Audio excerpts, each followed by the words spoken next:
Hello everyone, welcome to learn with Pritam Chaudhary.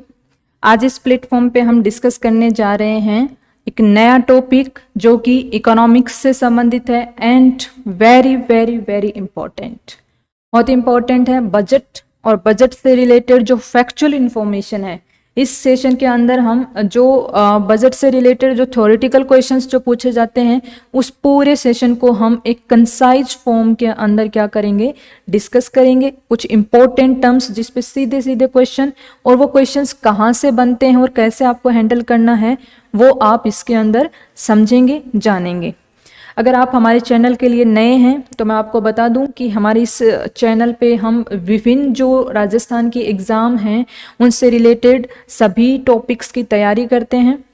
और अगर आपको किसी टॉपिक पे वीडियो बनवाना है तो वो आप कमेंट सेक्शन में बताइएगा। वो जो नेक्स्ट क्लास होगी तो उसके अंदर मैं आपके सामने वो वीडियो लाने की कोशिश करूँगी। और साथ में ये भी बताइएगा कि आपकी तैयारी कैसी चल रही है सीईटी की, रिवीजन की। स्टार्ट करते हैं आज का ये सेशन। बजट, देखिए, वार्षिक वित्तीय विवरण भी कहते हैं हम, और इसको शॉर्ट फॉर्म में हम कह देते हैं बजट। वार्षिक वित्तीय विवरण का मतलब होता है एक फाइनेंशियल ईयर के अंदर किस प्रकार से काम करेगी सरकार, उससे संबंधित विवरण। ये संविधान के अंदर अनुच्छेद 112 के अंदर आपको ये पता होना चाहिए, बजट का प्रावधान किसके रूप में, वार्षिक वित्तीय विवरण के रूप में आपका किस में किया गया है, अनुच्छेद 112 में किया गया है। विनियोग विधेयक यानी कि जिसके अंदर बजट को पास करवाने से संबंधित विधेयक जो है आपका, वो कौन से है, आपके अनुच्छेद 114 के अंदर है। और अनुच्छेद 266 कौन से में, आपके राज्यों की जो विधानसभाएं हैं उसके अंदर विनियोग विधेयक लाने से संबंधित क्या किया गया है, प्रावधान किया गया है। मांगों की चर्चा कहाँ पे, लोकसभा में। और अगर हम राज्य बजट की बात कर रहे हैं तो राज्य बजट के अंदर मांगों की चर्चा कहाँ पे होगी, ऑब्वियसली राज्य की विधानसभा में होगी। अगर विधानसभा और विधान परिषद हैं दोनों, तो भी किसमें सबसे पहले होती है, विधानसभा के अंदर शुरुआत होगी। मांग मान लेने पर क्या मिलता है, अनुदान मिलता है, यानी कि जो है आपका बजट सैंक्शन हो जाता है, चाहे वो लोकसभा से केंद्र सरकार का सैंक्शन हो, चाहे वो विधानसभा से आपका राज्य सरकार का हो, तो अनुदान मिल जाता है। ओके, जब बजट पे चर्चा चल रही होती है तो सरकार को खर्चा चलाने के लिए क्या दी जाती हैं, ग्रांट दी जाती हैं। तो उनको भी हम क्या बोलते हैं, अनुदान बोलते हैं, जो कि बजट पर पास होने से पूर्व में दिया जाने वाला अनुदान होता है।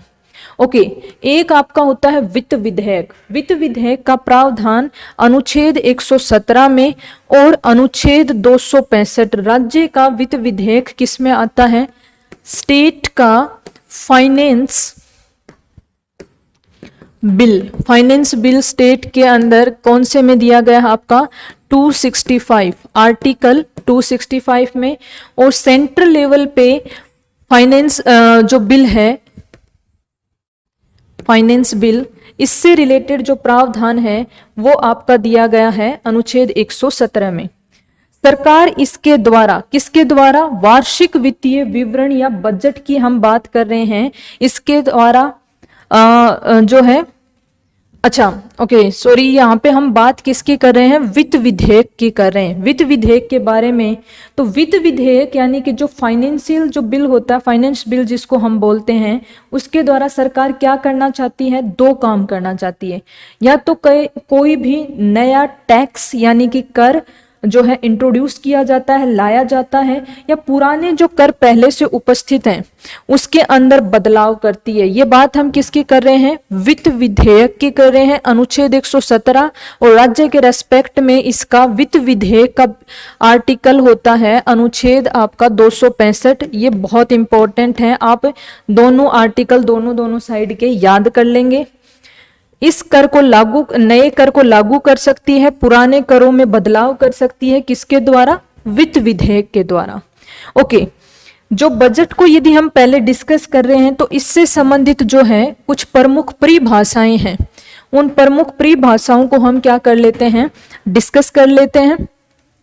प्रमुख परिभाषाओं में जैसे देखिए, राजस्व प्राप्तियां, राजस्व प्राप्तियां वो होती हैं जिससे न तो सरकार की देयता यानी कि सरकार के सिर पे जो भार है, देना है जो, वो कम नहीं हो और ना ही क्या हो, उससे परिसंपत्तियां सर्जित होती हैं, कैपिटल कम होती है। ओके, राजस्व प्राप्ति को देखिए इंग्लिश में कहते हैं रेवेन्यू रिसीट।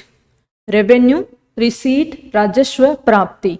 राजस्व प्राप्ति वो पैसा या वो आमदनी है सरकार की जिसकी वजह से हमारा सरकार के दो पहलू, पहला पहलू कौन सा, सरकार की कोई भी देयता क्या नहीं हो रही है जिसमें न तो देयताएं सर्जित होती हैं यानी कि सरकार को रेवेन्यू प्राप्त हो रहा है, तो इसमें सरकार की कोई देयता सरकार को फ्यूचर में उसको वापस लौटाना नहीं है।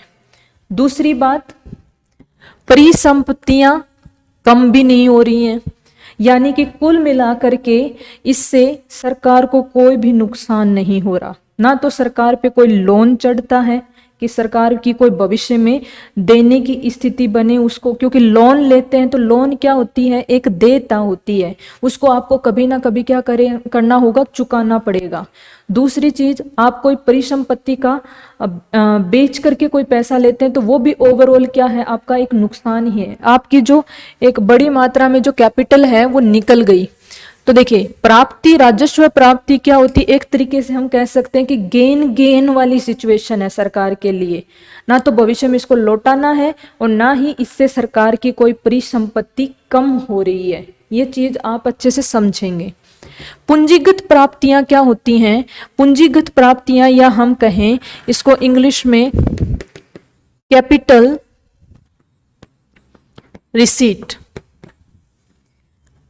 कैपिटल रिसीट का मतलब होता है कि इससे देयता सर्जित होती है यानी कि ये वो पैसा होता है जो किसी भी सरकार ने या तो बाहर के किसी बैंक से, बाहर के किसी बड़े फाइनेंशियल इंस्टीट्यूशन से क्या किया हो, लोन लिया हो, अपने खुद के कागजात, बॉन्ड या प्रतिभूति को जमा करवा करके, या फिर सरकार ने अपनी क्या करी है, कोई परिसंपत्ति को बेचा है, अपनी कैपिटल को बेच दिया। मान लीजिए कि सरकार ने अपनी एक बहुत बड़ी सी कोई बिल्डिंग थी, इस बिल्डिंग को सरकार ने बेच दिया। अब क्या होगा, प्राप्ति तो होगी, पैसा तो क्या होगा, प्राप्त होगा, लेकिन क्या हो रहा है, अपनी एक बड़ी परिसंपत्ति को बेचने पे प्राप्त हो रहा है। तो या तो आप ये जो पूंजीगत प्राप्तियां होती हैं या आप किसी परिसंपत्ति को बेच करके ले सकते हो, या फिर आप कोई लोन वगैरह लोगे जिसको भविष्य में वापस लौटाना पड़ेगा। तो इसमें दो काम हो रहे हैं। पूंजीगत प्राप्ति के अंदर भविष्य के लिए देयता यानी कि भविष्य में जिसको चुकाना है, देयता का मतलब जो देना पड़ेगा, चुकाना पड़ेगा, वो सर्जित हो गई लोन की वजह से भविष्य में।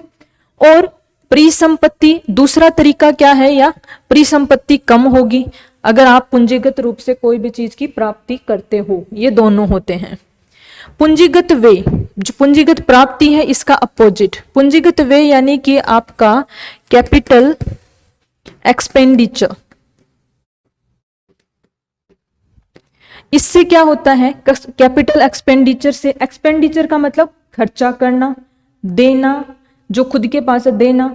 खर्चा कर रहे हो तो क्या हो रहा है, खर्चा कर रही है सरकार, दैट मीन्स हो सकता है कि सरकार वो खर्चा किसके रूप में कर रही है, उसके सर पे चढ़े लोन वगैरह को चुकाने के लिए कर रही है। एक्सपेंडिचर कर रही है, वे कर रही है, तो दैट मीन्स चुका रही है। चुका रही है तो कोई भी चीज यदि हमारे ऊपर लोन है और हम उसको चुकाते हैं तो भविष्य के लिए देयता क्या हो जाएगी, हमारी कम हो जाएगी। देना जो है हमको, देयता का मतलब जो देना है वो क्या हो रहा है, कम हो रहा है। अगर हम खुद पहले से ही उस पे व्यय कर रहे हैं, एक्सपेंडिचर कर रहे हैं, तो इससे देयता क्या हो रही है, कम हो रही है, क्योंकि चुका रहे हैं तो कम हो जाएगी भविष्य के लिए देयता। परिसंपत्ति या दूसरा काम क्या किया जा सकता है, मैंने ये जो कैपिटल एक्सपेंडिचर या सरकार ये एक्सपेंडिचर जो कर रही है, पूंजीगत व्यय कर रही है, वो किसी बिल्डिंग को बनाने में कर रही है। अगर बिल्डिंग को बना रही है तो एक नई परिसंपत्ति, एक कैपिटल क्या हो रही है, क्रिएट हो रही है, कम नहीं हुई, बढ़ गई। तो इसका अपोजिट होगा। अगर एक्सपेंडिचर कर रही है, खर्च कर रही है सरकार, तो सरकार पैसे खर्च करके रोड बनवाती है, सरकार पैसे खर्च करके बड़े बड़े फ्लाईओवर बनाती है, सरकार खर्च करके पैसा संसद भवन बनवाती है। तो इन सब से परिसंपत्तियां क्या होती हैं, जनरेट होती हैं। तो खर्चा करने से परिसंपत्ति तो क्या होती है, सर्जित होती है। और यदि खर्चा कर रहे हैं लोन वगैरह को चुकाने में, तो हमारी देयता क्या हो रही है, कम हो रही है। राजस्व व्यय, राजस्व, देखिए इन सब पे ही आपसे क्या किया जा सकता है, सेंटेंस की फॉर्म में क्वेश्चन पूछा जा सकता है।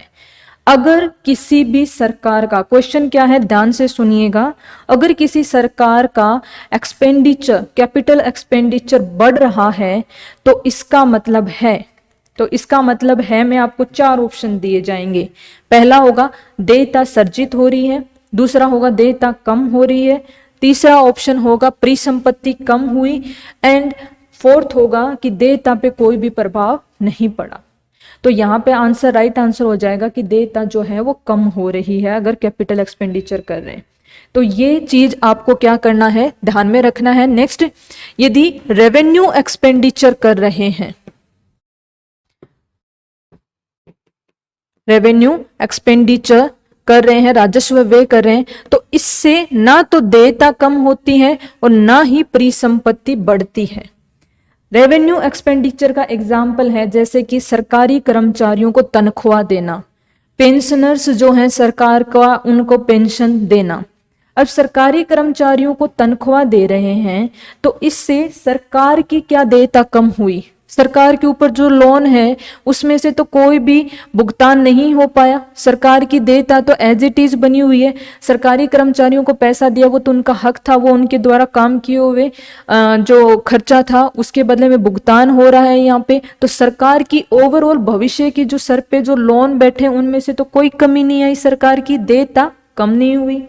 ना ही सरकारी कर्मचारियों को उनकी तनख्वाह देने से, वेतन देने से सरकार की कोई परिसंपत्ति बढ़ी है, इससे सरकार का कोई फ्लाईओवर तो बना नहीं है, ना ही सरकार की कोई बड़ी बिल्डिंग बनी है, ना ही कोई और चीज बनी है, रोड बनी है, ये तो वेतन में गए हैं पैसे। तो इस प्रकार के जो खर्चे होते हैं वो आते हैं आपके राजस्व व्यय या फिर रेवेन्यू एक्सपेंडिचर के अंदर आते हैं। तो आई होप आपको ये चारों टर्म्स अच्छे से क्लियर हो गई होंगी। अब हम बजट के डिफरेंट कंपोनेंट और बजट को हम कैसे कैसे देख सकते हैं उसके बारे में अच्छे से समझेंगे।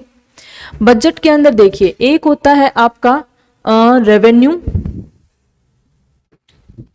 खाता और दूसरा होता है कैपिटल खाता या आपका रेवेन्यू जो साइड होती है, और एक होती है आपकी कैपिटल साइड, दोनों साइड होती हैं।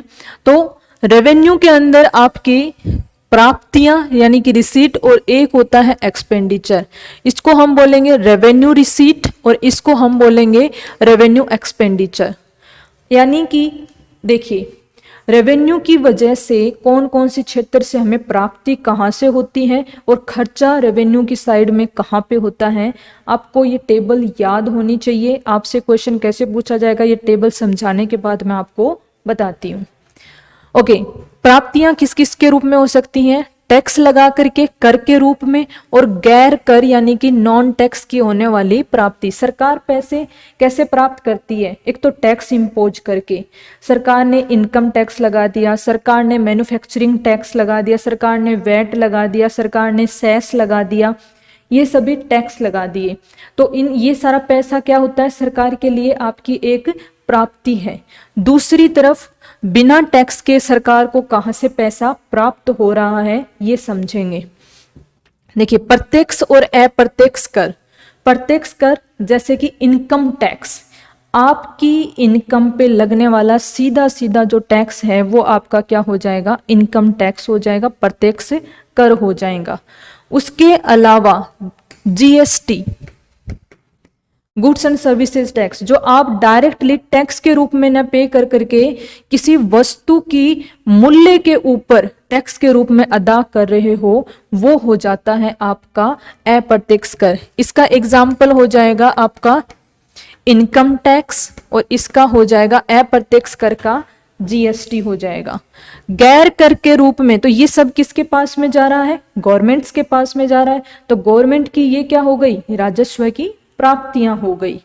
दूसरे नॉन टैक्स से, अगर सरकार ने किसी को लोन दे रखा है, सरकार ने खुद ने लोन दे रखा है, किसी दूसरी कंट्री को दे रखा है, सरकार ने बड़े बड़े उद्योगों को दे रखा है लोन, तो उसके बदले में जो ब्याज आता है उस लोन पे, जो इंटरेस्ट आता है, वो सरकार का कोई टैक्स तो है नहीं, तो वो क्या हो गया, गैर कर के रूप में सरकार की प्राप्ति हो गई। ओके। दूसरा, सरकार को अनुदान मिलते हैं, जैसे कि जो है बड़े बड़े ऑर्गेनाइजेशन है, international food and agriculture organisation FAO हो गया, खाद्य प्रसंस्करण से संबंधित कोई बड़ा इंटरनेशनल ऑर्गेनाइजेशन हो गया, ये सब सरकार को क्या करें, अनुदान दें। भारत के रिजर्व बैंक की तरफ से कोई अनुदान ऐसा कुछ मिल गया जिसे जो है सरकार की मंदी कम करने से संबंधित कोई प्रावधान में काम आ रहा हो, या अन्य कोई भी क्षेत्र से, वर्ल्ड बैंक से, कहीं से भी, कोई भी इंटरनेशनल ऑर्गेनाइजेशन से, तो ग्रांट्स जो होती हैं वो भी गैर कर प्राप्ति में आती हैं। लाभांश यानी कि डिविडेंड, सरकार का जिन जिन जगह पे निवेश किया हुआ है और उन क्षेत्रों में जो लाभ की प्राप्ति हो रही, तो सरकार का एक हिस्सा भी सरकार को प्राप्त होगा, तो उसको क्या मिलेंगे, सरकार की गैर कर वाले क्षेत्र का प्राप्ति हो गई, लाभांश हो गया, डिविडेंड। वस्तुओं एवं सेवाओं की बिक्री पे, गवर्नमेंट की जो एसेट्स हैं, गवर्नमेंट की जो चीजें हैं, गवर्नमेंट जब उनको बेचती है तो गवर्नमेंट को क्या मिलता है, पैसा मिलता है, वापस प्राप्त होता है, तो वो भी गैर कर के रूप में क्या हो गई, सरकार की एक प्राप्ति हो गई। और public sector unit, public sector unit जैसे कि आपकी विभिन्न NTPC हो गया, अन्य जो पब्लिक सेक्टर की एंटरप्राइजेज हैं, इन सभी से भी सरकार को क्या मिलता है, लाभ की प्राप्ति होती है, पैसा मिलता है, तो वो आपका क्या हो जाएगा, सरकार की रिसीट्स के अंदर आएगा। अब एक्सपेंडिचर, रेवेन्यू से रिलेटेड एक्सपेंडिचर, ब्याज की, यदि ब्याज के रूप में पैसा प्राप्त हो रहा था, जो सरकार ने लोन दे रखा था, सरकार लोन देती है, जैसे कि राजस्थान फाइनेंस जो इंस्टीट्यूशन है RFI, वो भी क्या देता है, लोन देता है। इसी प्रकार सरकार के नाबार्ड जैसे कि कृषि क्षेत्र के अंदर लोन देता है, तो बदले में ब्याज मिलता है। उसी प्रकार सरकार अगर लोन देती है तो सरकार बड़े बड़ी इंस्टीट्यूट से और भारत के खुद के अंदर से आंतरिक रूप से लोन उठा रखे हैं, तो सरकार को भी बदले में क्या करना पड़ता है, ब्याज देना पड़ता है। तो एक्सपेंडिचर की हम बात करें तो ब्याज का भुगतान के रूप में, अनुदान भुगतान, अनुदान अगर सरकार को बाहर से मिल रहा है तो सरकार को अनुदान देना भी पड़ता है। जैसे कि एग्जाम्पल मैं आपको बताती हूँ, पंचायती राज संस्थाओं को विकास के लिए केंद्र सरकार व राज्य सरकारों को क्या देना पड़ता है, एक निश्चित भाग के अंदर अनुदान देना पड़ता है। तो अनुदान देना क्या हो गया, रेवेन्यू एक्सपेंडिचर हो गया, व्यय हो गया, राजस्व व्यय। सब्सिडी, सब्सिडी भी क्या होती है, सरकार की राजस्व व्यय के रूप में आती है। जैसे कि खाद पर सब्सिडी देना, LPG के अंदर जो सब्सिडी आपके डायरेक्टली बैंक खातों में जमा होती है वो, सरकारी कर्मचारियों का वेतन एवं पेंशन, ये क्या है आपका रेवेन्यू एक्सपेंडिचर राजस्व व्यय में आता है, जिसकी अभी हमने पहले चर्चा की थी।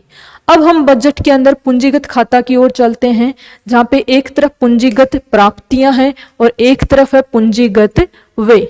तो पूंजीगत प्राप्तियां आपकी ऋण के रूप में, पूंजीगत जो प्राप्तियां होती हैं उसके अंदर ऋण, वो ऋण चाहे सरकार ने कंट्री में से ही उठाया हो, सरकार ने देश के अंदर से विभिन्न उद्योग घरानों से, बड़े बड़े बैंकों से, RBI से ऋण लिया हो, तो वो हो जाएगा आंतरिक ऋण। और दूसरा Asian development bank, world bank, इन जैसी संस्थाओं से लिया है तो वो हो जाएगा आपका बाह्य ऋण। तो ये क्या हो गया, पैसा प्राप्त तो हो रहा है, पूंजीगत प्राप्ति यहाँ पे हो रही है, लेकिन किसके रूप में हो रही है, ऋण के रूप में। गैर ऋण रूप में अगर सरकार के अंदर क्या आता हो, पब्लिक सेक्टर यूनिट एटसेट्रा में निवेश आता हो, इन्वेस्टमेंट आ रहा है, तो भी क्या हो रहा है, पूंजीगत प्राप्ति बोलते हैं। इन्वेस्टमेंट या निवेश को आपको ये टेबल ऐसे याद करनी है, इन्वेस्टमेंट निवेश का मतलब हो गया आपका इन्वेस्टमेंट, और इन्वेस्टमेंट क्या है? एक गैर ऋण पूंजीगत प्राप्ति है, ऐसे याद रखना है। इन्वेस्टमेंट या निवेश गैर ऋण पूंजीगत प्राप्ति है। इसी तरीके से विनिवेश, डिसइन्वेस्टमेंट,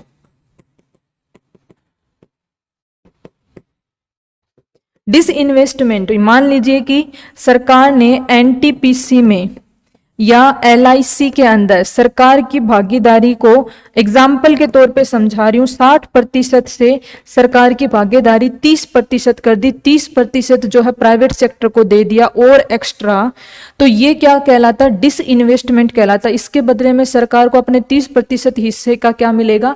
पैसा मिलेगा। तो पूंजीगत प्राप्ति है, लेकिन किसकी वजह से? सरकार का किसी भी उपक्रम में अपना अधिकार को डिसइन्वेस्ट करने से, डिसइन्वेस्टमेंट की वजह से मिला है, विनिवेश की वजह से उसको वो पैसा प्राप्त हुआ है।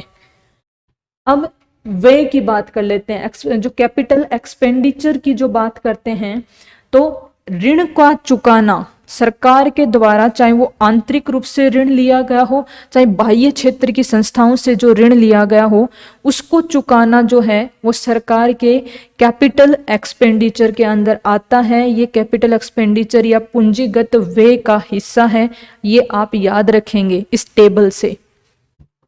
पूंजीगत व्यय में ऋण देना भी आता है, परिसंपत्ति का निर्माण, यानी कि सरकार ने कोई बड़ा फ्लाईओवर बनाया, लिंक पुल बनाए, रेलवे की लाइन बिछाई, रोड बनाई, ये सब परिसंपत्तियों का जो निर्माण है, ये कैपिटल जनरेट हो रही है। कोई बड़ी पूंजीगत निर्माण हो रहा है तो ये पूंजीगत व्यय के अंदर आएगा। निवेश यदि खुद सरकार कर रही है तो भी वो क्या आता है? कैपिटल एक्सपेंडिचर में आता है, पूंजीगत व्यय में आता है। और मैंने स्टार मार्क किया है कि रक्षा खर्च, रक्षा के ऊपर जो किया जाने वाला खर्चा है उसको सरकार कैपिटल एक्सपेंडिचर या पूंजीगत व्यय के अंदर गिनती है। ये आप अच्छे से याद कर लेना कि रक्षा का जो खर्चा है वो किसके अंदर आता है, कौन से एरिया में। तो ये टेबल आपको अच्छे से याद करनी है। संसद में विनियोग प्लस वित्त विधेयक, दोनों विधेयक यदि पारित हो जाते हैं तब बजट को पारित समझा जाता है। दोनों के हमने विधेयकों की चर्चा की थी।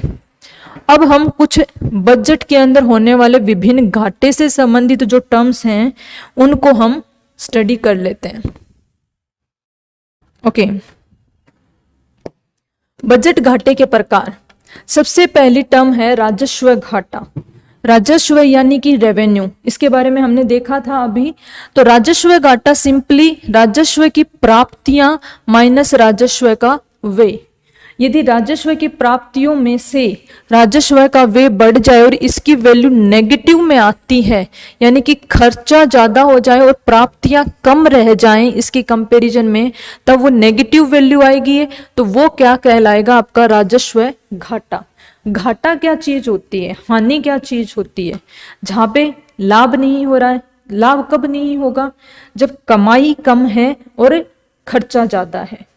तो प्राप्तियां कम है और व्यय ज्यादा है, तब ये क्या कहलाएगा? राजस्व घाटा कहलाएगा। ऐसी परिस्थिति में इसकी वैल्यू यदि इसको इसमें से माइनस करेंगे, क्योंकि व्यय क्या है आपका ज्यादा और प्राप्ति क्या है आपकी कम, तो नेगेटिव वैल्यू आएगी इस साइन की वजह से। तो ये आपका राजस्व घाटा होगा। राजकोषीय घाटा क्या होता है? राजकोषीय होता है राजस्व व्यय पूंजीगत व्यय, यानी कि पूरे के पूरे, देखिए राजकोष क्या होता है? पूरी सरकार का जो फंड होता है, राजकोष, राज प्लस कोष, पूरी सरकार का के पास जितना वो पैसा है वो टोटल। तो दो तरीके से था, एक तो राजस्व की वजह से था और एक पूंजीगत था। तो पूंजीगत व्यय और राजस्व व्यय दोनों का योग जो है वो राजस्व की प्राप्तियां और पूंजीगत जो प्राप्तियां थी गैर ऋण वाली, उन दोनों से मिला करके यदि कम रह जाएगा, नेगेटिव में वैल्यू आएगी, तो वो आपका क्या कहलाएगा? राजकोषीय घाटा कहलाएगा। अगर आप अभी इसको थोड़ा सा समझने में दिक्कत आ रही है तो एटलीस्ट मैं आपको ये सजेस्ट करूंगी कि एग्जाम को पास देखते हुए आप इनको लर्न जरूर कर लीजिएगा। थोड़ा ये जो फॉर्मूले हैं इनको थोड़ा दिमाग में रखिएगा, इन पे क्वेश्चन आने की संभावना भी है अच्छी खासी कि कौन सा राजकोषीय घाटा होता है, कौन सा राजस्व घाटा होता है। मैंने बिल्कुल कंसाइज अच्छे तरीके से यहाँ पे इसका आपके सामने रखने की कोशिश की है। प्राथमिक घाटा किसे कहते हैं?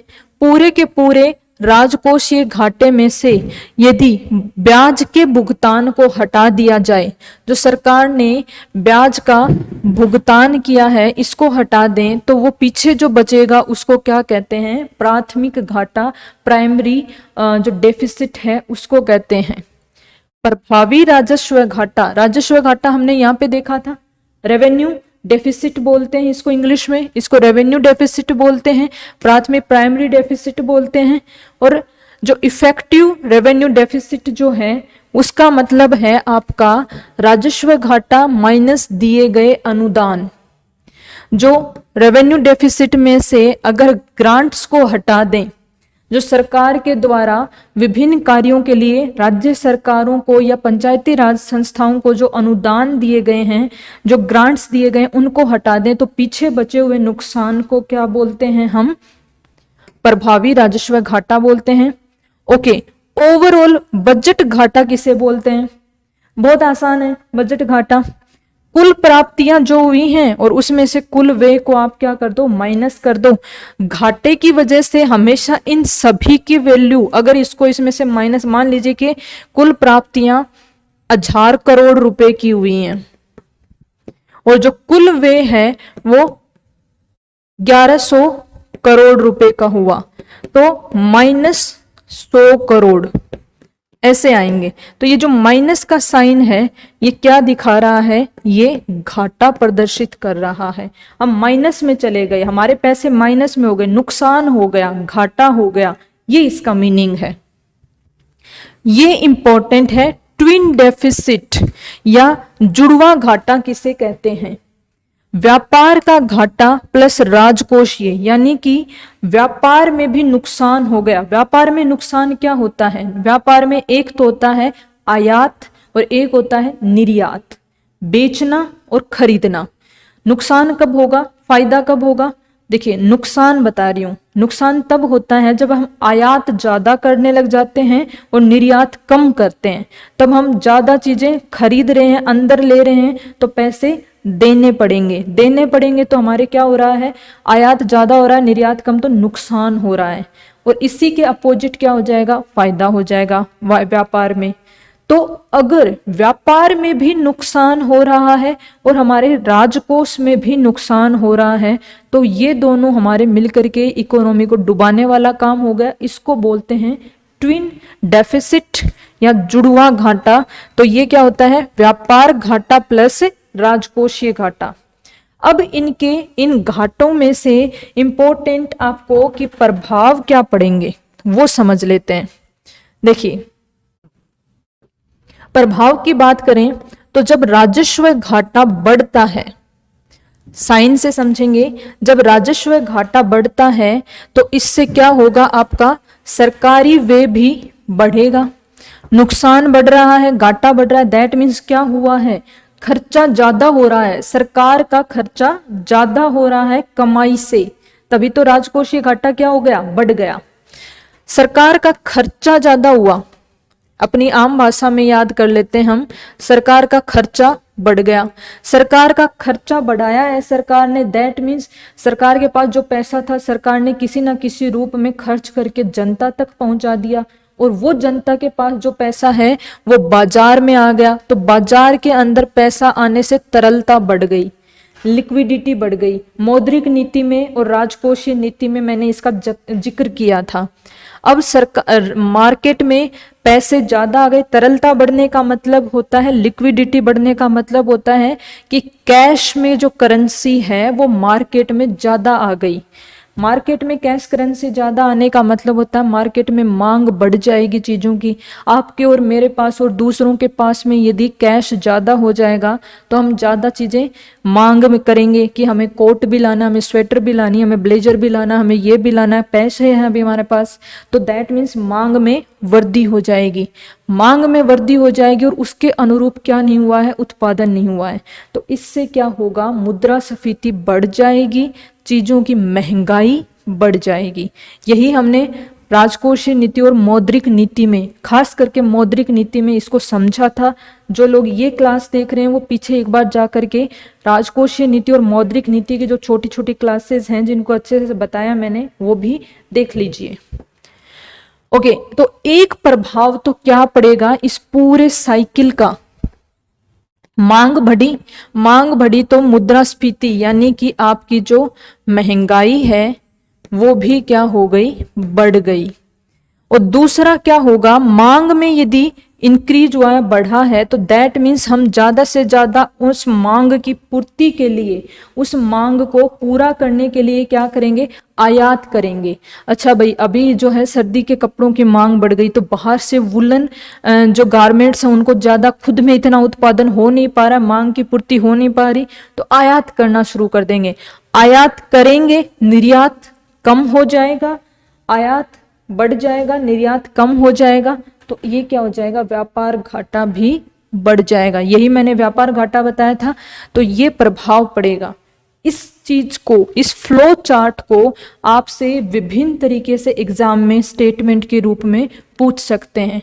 कैसे कैसे पूछ सकते हैं, देखिए, अगर एग्जाम में आता है कि सरकारी व्यय में वृद्धि से, फिर से मैं बोलती हूं, सरकारी व्यय में वृद्धि से, बढ़ाने से आपके व्यापार पे क्या फर्क पड़ेगा।